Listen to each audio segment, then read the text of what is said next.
जमुई में तेजस्वी यादव ने press conference किया, जिसमें उन्होंने सरकार पर निशाना साधा। उन्होंने कहा कि इस समय चुनावी साल चल रहा है और चुनाव आयोग द्वारा मतदाता सूची को सुधारने का जो भी अभियान चलाया जा रहा है, उससे साफ दिखता है कि बिहार सरकार डरी और सहमी हुई है। नीतीश कुमार और नरेंद्र मोदी को लग रहा है कि बिहार की सत्ता उनके हाथ से निकल सकती है। तेजस्वी यादव ने सवाल उठाया कि अगर वोटर लिस्ट में सुधार जरूरी था तो यह काम लोकसभा चुनाव से पहले क्यों नहीं किया गया। इसका मतलब है कि सरकार मान रही है कि बिहार में फर्जी वोटर हैं और इन्हीं फर्जी वोटों से प्रधानमंत्री बने हैं। चिराग पासवान के सवाल पर तेजस्वी यादव ने जवाब देते हुए कहा कि हमें बिहार में 5 लाख शिक्षकों को नौकरी दी है। चिराग पासवान जाकर किसी एक शिक्षक से पूछ ले कि क्या हमने नौकरी के बदले जमीन ली है। अगर ऐसा कोई सबूत है तब भी चिराग पासवान हमसे बात करें। ग्लोबल टेंडरिंग करा रहे हैं, बिहार के ठेकेदारों को मार कर। ग्लोबल टेंडरिंग इसलिए करा रहे हैं क्योंकि उनको जो है कमीशन मिले। सब लोग तो इसी में लोग व्यस्त हैं। उन लोगों को लेना देना कौन है, ज्ञान कौन दे रहा है, चुनाव कब ले रहे हैं। वो बैकडोर वाले हैं कि चुनाव लड़के जीत के मंत्री बने। तो ऐसे मंत्री हैं कि 6 महीना तक एमएलसी बने रहेंगे,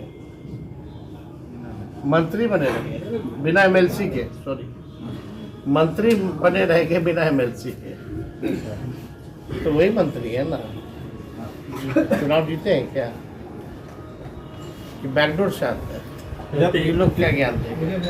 देवजी जी, कल आपका बस बिल के खिलाफ रैली हुई थी पटना में, उसमें आपने कहा था कि संसद से पास कानून को हम कूड़ेदार में फेंक देंगे। अभी बीजेपी का बयान आया है कि एसपी और आरजेडी का समाजवाद नवाजवाद, क्या कहेंगे। गरीबी पे, बेरोजगारी पे, पलायन पे क्या मुंह नहीं खुलता। बिहार को इन्होंने क्या 20 साल में बना दिया। 11 साल में प्रधानमंत्री एक चीनी मिल नहीं खुलवा। हम लोगों ने 5 लाख नौकरी, हम लोगों ने IT स्पोर्ट्स टूरिज्म पॉलिसी बनाई, हम लोगों ने 4.5 लाख नियोजित शिक्षकों को राजकीय। ठीक है। प्रधानमंत्री जी 11 साल में शुगर मिल नहीं चालू करा पाए, लेकिन तेजस्वी ने रीगा का चीनी मिल चालू कराया। तो बोलने के लिए कुछ नहीं है, धर्म के नाम पे बोलते हैं। लेकिन ये भाजपा वाले बोलो, जो हमारे भगवान है, जिसके हम वंशज हैं, भगवान कृष्ण, भागवत गीता उनका दिया हुआ है और हमारे उन्हीं के परिवार के लोग हैं। हम लोग दादा के रूप में उनको देखते हैं। क्या हम भागवत गीता का यादव समाज अगर कथा वाचक बने, कोई पिछड़ा बने, तो ये भाजपा वाले लोग उसका मुंडन बनाते हैं। ये असली चरित्र है भाजपा की। ये भाजपा के जो सुधांशु त्रिवेदी जी हैं, इन लोगों का कोई देश की आज़ादी में कोई योगदान रहा है क्या। ये लोग तो अंग्रेज के गुलाम रहे हैं। इमरजेंसी में इनके पिता जेल गए हैं क्या। मेरे पिता इमरजेंसी में जेल गए। ये लोग क्या हम लोगों को बताने का काम करेंगे। और किसान कानून जो इन लोगों ने बनाया था, कौन कूड़ेदान में फेंका था। मोदी जी ना फेंके थे। हाँ, वो तो कूड़ेदान में फेंक सकते हैं। तो जो गैर संवैधानिक है उस बिल को हम क्यों ना फेंकें, उस कानून को हम क्यों ना फेंकें। और बिहार में एकदम नहीं लागू होगा। यहाँ धर्म जाति देख करके राजनीति नहीं चलने वाली है। अब केवल काम के आधार पर, हमको दे दीजिए, मुद्दों के आधार पर को 20 महीना दिया तो जमीन लिखवा लिया, अभी कल पकड़ा गया सबको, जमीन लिखवा नहीं सकते। चिराग बारे में बात करें। नीतीश जी जो 1100 रुपया का घोषणा किया है पेंशन वाला, तो क्या आपके माई बहन योजना के रिएक्शन में वो मतलब घोषणा करना। आपको क्या लगता है 20 साल में क्यों नहीं किया। तो पेंशन का जो हमने कहा था 1500 करेंगे, और हमने कहा माई बहन मान योजना लाके 2500 रुपया करेंगे। फिर 2500 रुपया का भी कॉपी करने वाले हैं। चलिए अच्छा, कम से कम नकले करें, कुछ तो लोगों को लाभ तो हो। लेकिन मोदी जी और नीतीश जी की महंगाई बढ़ाई है, तो कम से कम हमारे ही दबाव में हमारी ही योजना का कॉपी करें तो क्या फर्क। बिहार में सऊदी अरबिया और हमने तो जब हम आए थे तो हम तो बोले थे सरकार से नाक रगड़वा करके भी करवाना पड़ेगा, करवाना हो रहा है कि नहीं? उसी का परिणाम सुधांशु त्रिवेदी का एक और बयान है, तो क्या मतलब क्या बिहार में सुधांशु। सऊदी अरबिया, इंडोनेशिया, तुर्की और तो वही ISI से ज़्यादा सरिया कानून लागू करते हैं? अब आप उनके क्या मतलब है? देश संविधान से चलता है, हम संविधान जो गैर संवैधानिक चीजें हैं उसको पूरी डालेंगे।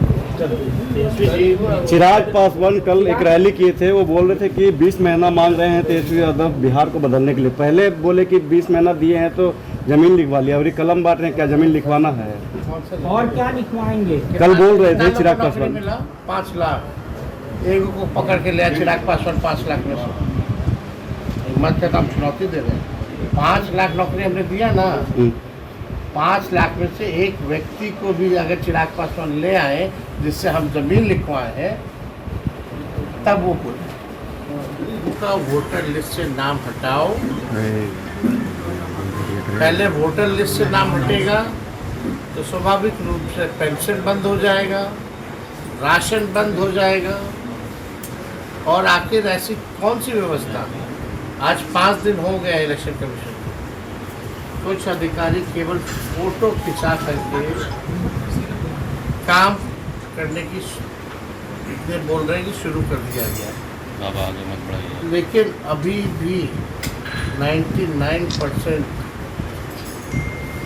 काम जो है, जो 5 दिन के अंतर्गत इन लोगों की निगरानी की, वो अभी तक जो है नहीं। वो कौन सा फॉर्म बोलते हैं? गन्ना फॉर्म जो है, अभी तक गन्ना फॉर्म भी 5 दिनों के अंदर डिस्ट्रीब्यूट जो है नहीं हो पाया है। तो ये तो आश्चर्य की बात है, जब गन्ना फॉर्म ही डिस्ट्रीब्यूट नहीं हुआ तो आगे का छोड़ दीजिए। जो पलायन किए हुए हैं, जो दिव्यांग हैं, जो बुजुर्ग हैं, उनके लिए क्या व्यवस्था है? तो इसलिए ये एक बहुत ही गंभीर मसला है, और कहीं और नहीं होगा, बिहार में ही होगा। क्या बिहार राज्य के बाहर एक फोटो लीजिए या फर्जी वोटर लिए तो वहाँ क्यों शुरुआत की गई? अगर करना ही था इनको तो लोकसभा चुनाव के बाद से ही करना शुरू कर देते, प्रक्रिया शुरू कर देते। ये भाजपा के लोग कह रहे हैं कि फर्जी वोटर को ठीक किया जा रहा है, यानी भाजपा के लोग मानते हैं कि फर्जी वोटर से उनके प्रधानमंत्री मोदी ने बनाया, तो रद्द करो। आखिर यही वोटर लिस्ट ना अभी लोकसभा का चुनाव हुआ, तो कई ऐसे पहलू हैं